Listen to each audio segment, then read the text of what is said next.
Hola oyentes de Radio Sefarad, bienvenidos como cada 2 semanas a esta sección, la geografía del Yiddish de la mano de Barda Fishbein. ¿Qué tal, Barda? Hola Jorge, hola a los oyentes de Radio Sefarad. Bueno, hoy nos vamos a lo que hoy día es Belarus o Bielorrusia, cerca de Minsk, una pequeña aldea, un pequeño shtetl llamado Koidanov, pero con una gran historia, ¿no? Así es. Como tú mismo has dicho, Koidanov está a unos 23 kilómetros al suroeste de Minsk y actualmente es parte de la Rusia Blanca, de Bielorrusia.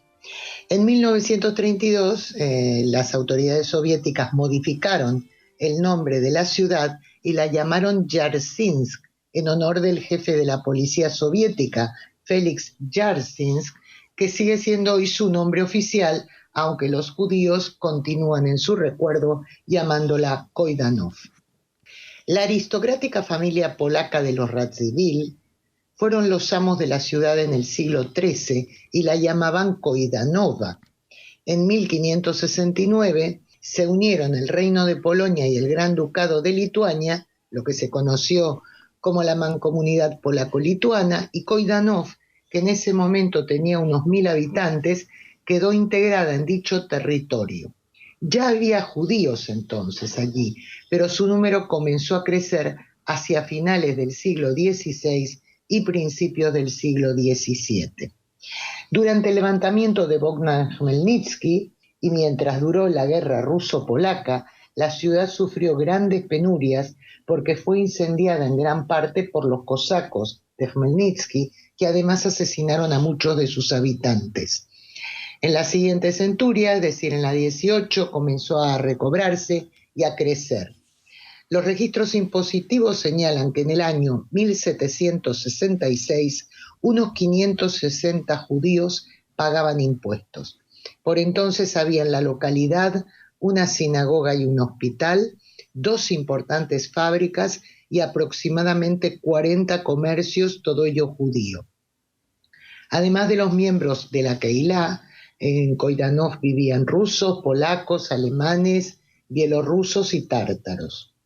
Una vez más, en 1781, la ciudad sufrió un incendio de enormes proporciones, lo que provocó grandes pérdidas económicas. Al producirse la segunda partición de Polonia en 1793, la localidad pasó a ser parte del Imperio ruso. En los alrededores de Koidanov se libró precisamente un combate en 1812 en el que el ejército ruso derrotó a las tropas francesas.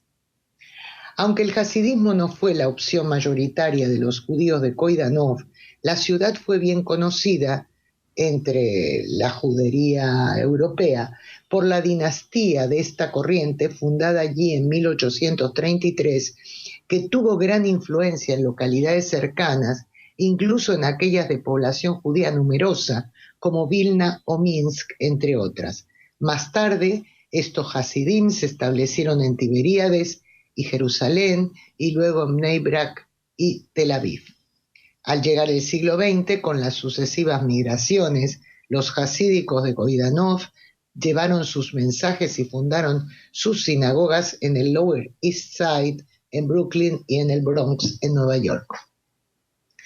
Hacia el año 1847, casi 2.500 vecinos de Koidanov eran judíos. Unos 20 años después, la ciudad progresó mucho económicamente al construirse una estación por donde pasaba la línea férrea que unía Moscú y Varsovia. Un censo ruso realizado en los últimos años del siglo XIX registró una población total de 4.744 habitantes, de los que 3.156 eran judíos, es decir, era el grupo mayoritario. Gran parte de la economía de Koidanov giraba en torno al comercio de productos agrícolas, especialmente de grano, lana y lino. El escritor en lengua yiddish, Avrom Reisen, dejó escrito que su abuelo, Moshe Reisen, así como su padre, Kalman, todos ellos de Koidanov, se ganaron la vida en parte con el comercio de grano. En Koidanov había una feria semanal para el intercambio de productos locales y otra feria bianual de mayor envergadura, obviamente, que atraía incluso a comerciantes de países limítrofes.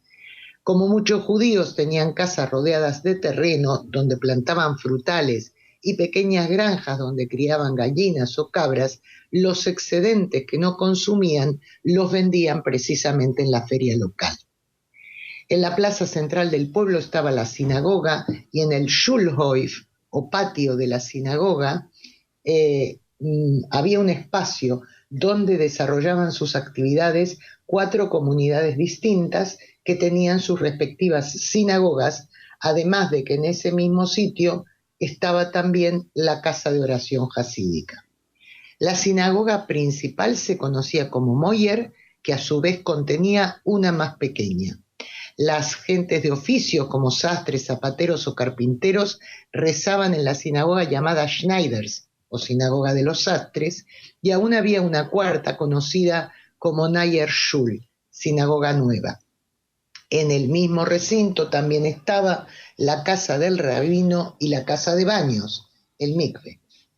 La ciudad estaba situada en un valle rodeada de un hermoso paisaje de árboles y montañas, por donde discurría el pequeño arroyo Nitzatza, donde los judíos en Rosh Hashanah solían hacer la ceremonia del Tashlich. Para la educación de los niños había varios heiders, las escuelas religiosas elementales.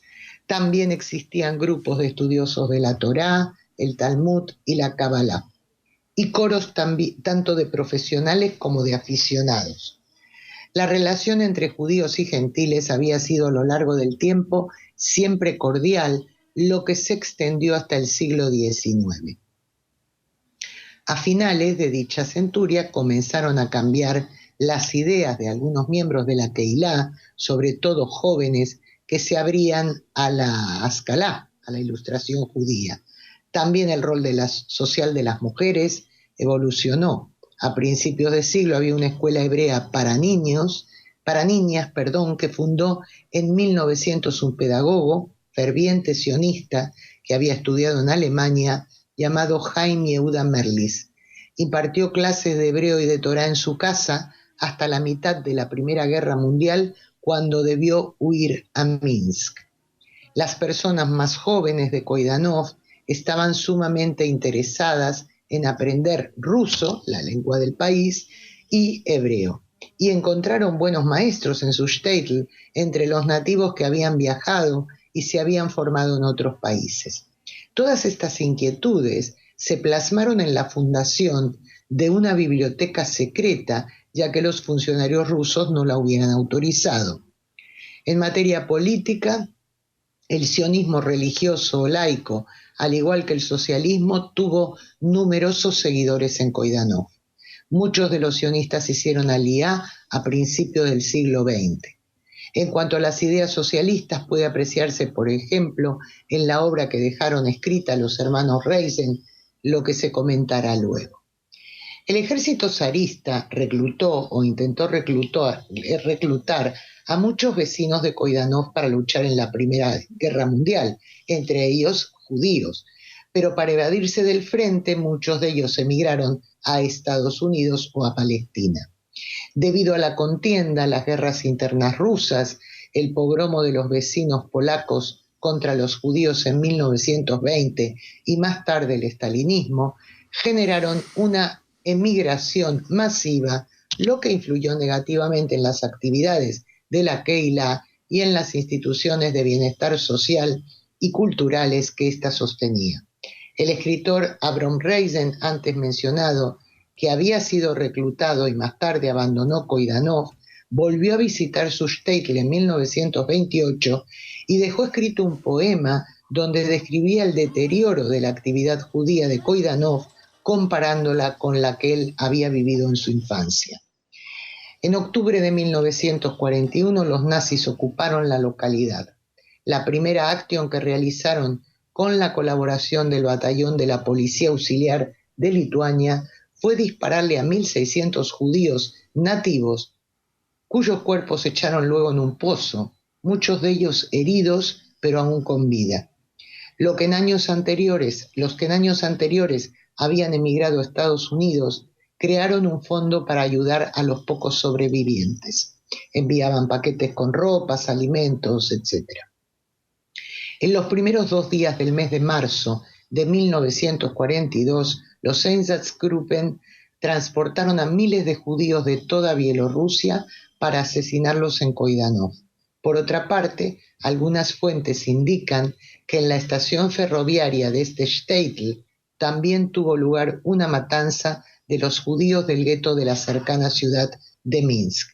El Ejército Rojo liberó Koidanov en julio de 1944. En la actualidad son muy pocos los judíos que viven en Koidanov-Yarsinsk. Las autoridades soviéticas liquidaron prácticamente todos los edificios donde transcurría la vida comunitaria. Un monumento en recuerdo de los masacrados en octubre de 1941 fue erigido tras la guerra, pero ya no existe el que había sido el antiguo cementerio, la sinagoga y su Schulhof, que albergaba, como se ha dicho, varias instituciones religiosas. Y bien, Jorge, como siempre hacemos, vamos a hablar de algunos de los nativos destacados de Koidanov. Uh-huh. Uno de ellos, nacido en 1875, fue el líder sindical socialista Joseph Schlossberg, que emigró a Estados Unidos en el decenio de 1880 y allí fue un importante activista en los sindicatos de obreros del textil, protagonistas de importantes luchas para protestar por las durísimas y humillantes condiciones que sufrían. Adscribió al Partido Laborista Socialista Revolucionario y fue el editor del órgano de esta organización, Der Arbeiter, el obrero o el trabajador. Más tarde él y otros activistas del partido fundaron una organización aparte de la cual fue secretario y tesorero. También en este caso editó una publicación, en este caso en inglés, llamada Advanced, y escribió libros, folletos y artículos. En uno de sus artículos titulado Hasidim Umisnagdim Amolin Mein Shtetl, Hasídicos y opositores, antaño en mi pueblo, publicado en 1957, detalla cómo había sido en su época la vida religiosa en Koidanov. En el año 1940, Schlossberg renunció a su cargo sindical y se convirtió en un activista de la Keilah y del Sioní, en Nueva York.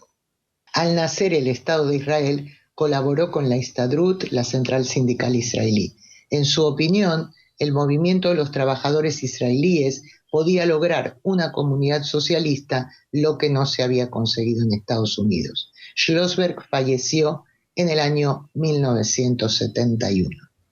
Uno de los grandes escritores en lengua yiddish de la generación siguiente a la de los fundadores de la moderna literatura en esta lengua fue el poeta, prosista y editor Avrom Reisen, nacido en este shtetl en el año 1876. A sus escritos le debemos gran parte de lo que sabemos sobre cómo era la vida judía de este shtetl entre 1890 y 1920, incluidos algunos textos que están incorporados en el Iskorbuch, el libro de recuerdo de la Keilah local. Reisen se centró en muchos de sus relatos en las duras condiciones de la vida de zapateros, panaderos o sastres, los oficios de los más pobres de su pueblo a finales del XIX y principios del siglo XX. Antes se mencionó la existencia de 2 fábricas en Koidanov. Una de ellas confeccionaba sombreros y otra, que comenzó sus operaciones en 1899 y al siguiente año empleaba a 208 trabajadores, un número importante para lo que era la población general, se dedicaba a la fabricación de fósforos. En su relato de Ertaig, el río, Reisen cuenta cómo un grupo de niños del pueblo que solían ir a bañarse al río descubre cierto día que sus aguas están totalmente contaminadas y plagadas de los residuos tóxicos de la fábrica de fósforos que vertía allí sus desechos industriales. Y como el río está muerto, los niños se ven obligados a marcharse sin tomar un baño y se van maldiciendo y llamando, insultando a la fábrica. Un tema que parece más actual de la época en que fue escrito.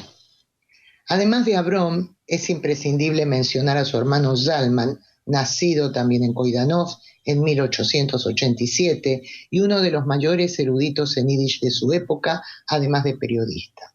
Fue el editor del Lexikon von der Neuen Jiddischer Literatur, Lexicón de la Nueva Literatura en Yiddish, una obra en varios volúmenes que se publicó en Vilna entre 1926 y 1929. Un excelente material de consulta para estudiosos e investigadores. Junto a otros estudiosos y autores de esta lengua, en esta lengua y de su literatura, fue cofundador de la Sociedad Histórica y Etnográfica Judía y del IVO, que fue quien publicó su lexicon, un antecedor de lo que sería y es hasta hoy el Instituto Científico IVO. No se sabe con seguridad en qué año ni en qué lugar murió, aunque algunas fuentes sitúan su fallecimiento en el año 1940 en alguna ciudad rusa. La hermana de ambos, Sara Osore Reisen, escritora, poeta y traductora, sabía yiddish, hebreo, alemán y ruso, que también escribió para el teatro y actuó en varias producciones, nació en ese mismo shtetl que sus hermanos en 1885 y desarrolló una intensa actividad en la Unión de Escritores y Periodistas en Lengua Yiddish en Vilna.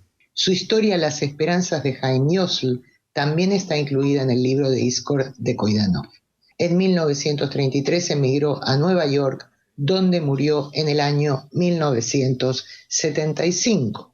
Que los tres hermanos se volcaran en la literatura no es extraño, ya que su padre, Kalman Reisen, seguidor de la Haskalah, también escribía, en su caso, poemas en hebreo y en yiddish.